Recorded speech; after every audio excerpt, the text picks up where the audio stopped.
Good evening, ladies and gentlemen. Welcome to another episode of Brunswick's Best, where Lance takes a look at the greatest players in Vikings history. This week, spotlighting number 20. And we do have a fair amount of players on the list this week, so why don't you roll on into that, Lance? Right on. Yep. Nice seeing you all again. Hope you guys all enjoyed our episode last week compared to the game that we played this past weekend. I got a handful of people here this week. We'll keep it short and sweet, though, like we always try and do, and we'll just hop right on into it. The first player being Tommy Mason. The first Viking to wear the number 20 was the first player the franchise ever drafted. Running back Tommy Mason. Mason was the number 1 overall pick in the 1961 NFL Draft, and after a rookie season spent primarily as a return specialist, he became the first in a long line of very good Vikings running backs. He was a 3-time Pro Bowler in 62, 63, and 64, as well as being named a first team All-Pro in 1963. He played 6 seasons for the Vikings and rushed for a total of 3,252 yards, 9th all-time on the Vikings list. He would go on to play for the Los Angeles Rams and the Washington Redskins before retiring after the 1971 season. Tommy Mason, you made the list. Rolling right along to another big name in Bobby Bryant. A seventh round pick in the 1967 NFL Draft. Bryant is on the short list of the greatest cornerbacks to ever put on purple. His 51 interceptions as a Viking is second only to Paul Krause's 53, and he had at least 2 interceptions in all but one of his seasons in Minnesota. Bryant had a monster performance in the 1976 NFC Championship game, returning a blocked field goal for a touchdown and intercepting 2 passes.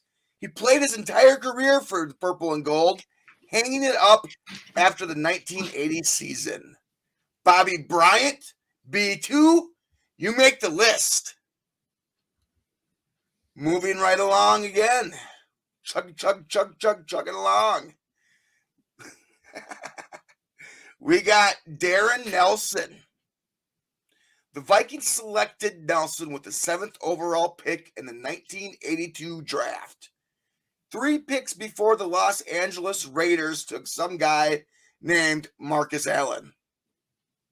Nelson proved himself to be a solid option for the Vikings both as a runner and as a receiver, and even moonlighted as a returner at times.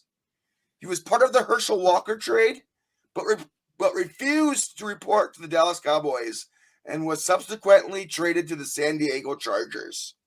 He came back to Minnesota for his final 2 seasons in 1991 and 1992. His 4,231 yards currently place him 8th on the team's all-rushing yardage list. Darren Nelson, this week, you made the list. Unfortunately, probably most well known for the drop at the goal line in the 1987 NFC Championship game versus Washington. I wasn't going to bring that up, but thank you, Rhino. Sorry, I'm still bitter about it, even I can tell. That many years ago. Remember it all too well. Oh, yes. And such is our franchise, the Vikings. Mm-hmm. All right, coming up next on the list, we have Dwayne Washington. Washington was selected at 18 overall by the Vikings in the 1994 NFL Draft, with the pick the team acquired from the Denver Broncos in exchange for offensive tackle Gary Zimmerman. Great player, by the way. I think we covered him when his number was on the list. Well, I know we did. So if you want to check that out, go out and check out that. He was named to the All-Rookie team in 1994, and in 4 seasons with the Vikings, he wound up collecting 10 interceptions and scoring 4 touchdowns.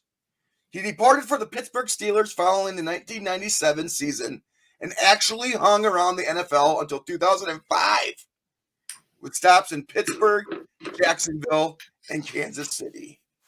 Dwayne Washington, you made the list. Now, coming up on a name that I find, he was a player that played for us when I really started to catch on with this team. A player I absolutely loved.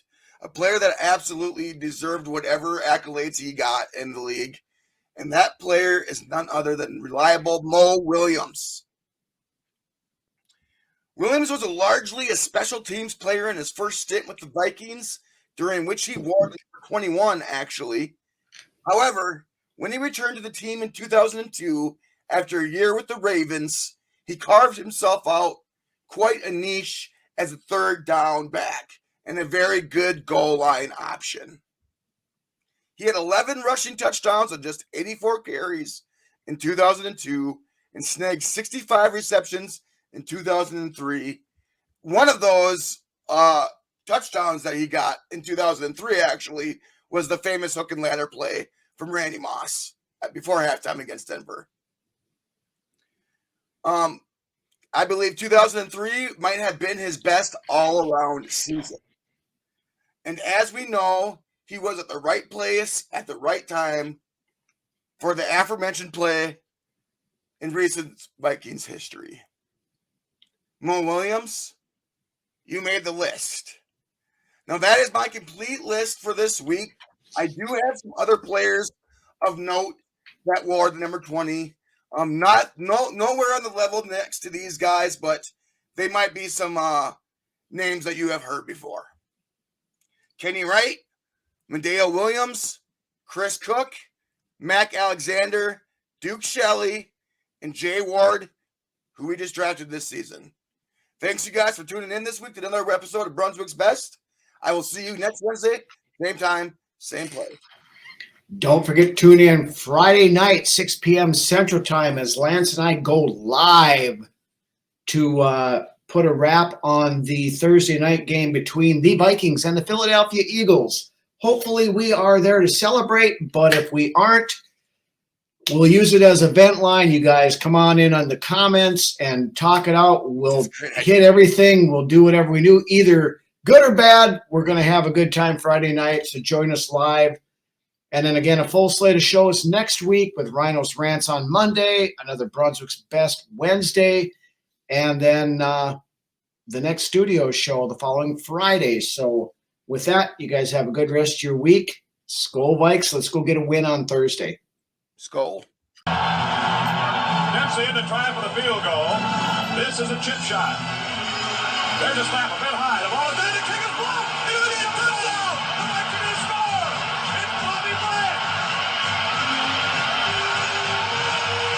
I just think it's a 40, a 35 to 30, a 25 to 20 to 15 to 10 to 5. Touchdown on a blocked field goal. Nate Allen blocked it. Bobby Bryant scoops it up and goes the distance. Unbelievable.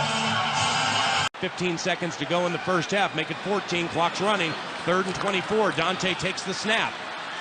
A better pass protection scheme this time. Dante rolls out to the right. 5 seconds to go in the first half. Dante fires deep to the left. Moss caught it at the 11, but now he pitches it to Mo Williams. Touchdown! You gotta be kidding me! The improvisation of Randy Moss would win him an Academy Award.